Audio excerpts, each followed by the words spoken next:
wondrous signs photographed in the skies above the Bosnian town of Medjugorje have convinced many believers that supernatural, divine displays are occurring there. This is one example taken by a visitor. Is this the face of Jesus in the clouds? Do these clouds look like a cross to you? And what do you think is making this cross glow so mysteriously? Whatever the explanations, these are only some of the seemingly miraculous events reported in Medjugorje. I've been to Medjugorje 5 times, and in Medjugorje, the miraculous is commonplace. As a former intelligence officer and Soviet strategist, Tim Klock is used to separating fact from fiction. When you get one miraculous story, I think you need to be fairly skeptical of it.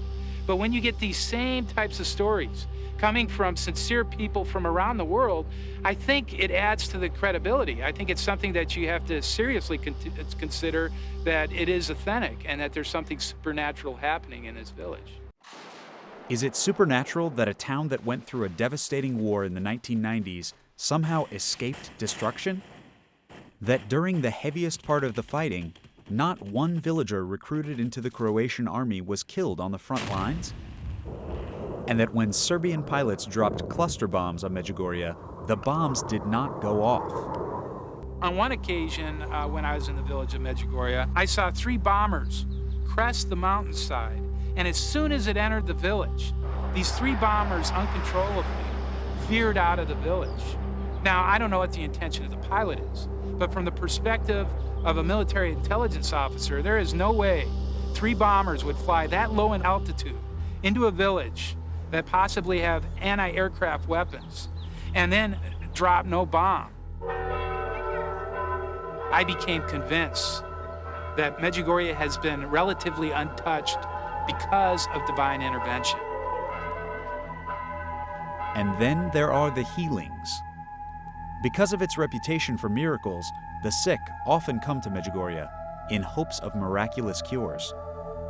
The former actress, singer, and dancer Lola Falana insists that Medjugorje saved her life. In 1987, she came down with multiple sclerosis. I was paralyzed on the left side of my body from head to toe, eyes dimmed at least 50%. My hearing, my speech, my larynx, my tongue, my vocal cords were all half paralyzed, and my speech was very slow like that. Her doctor was not optimistic. I remember asking him, well, is there a pill? Is there an injection? How do you fix this, you know? And he said, this is multiple sclerosis. There is no cure yet, Lola. And they really, frankly, don't know what it is, where it comes from. They're working on it. So in essence, he was saying there's nothing in the world, yet anyway, that can help you. I was watching television one night. They were doing a show about Medjugorje. All of a sudden, I began to cry, and I was saying, why me this time?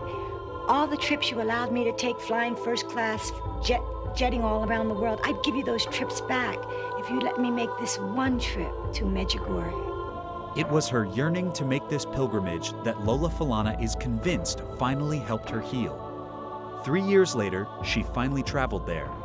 Her multiple sclerosis went into complete remission.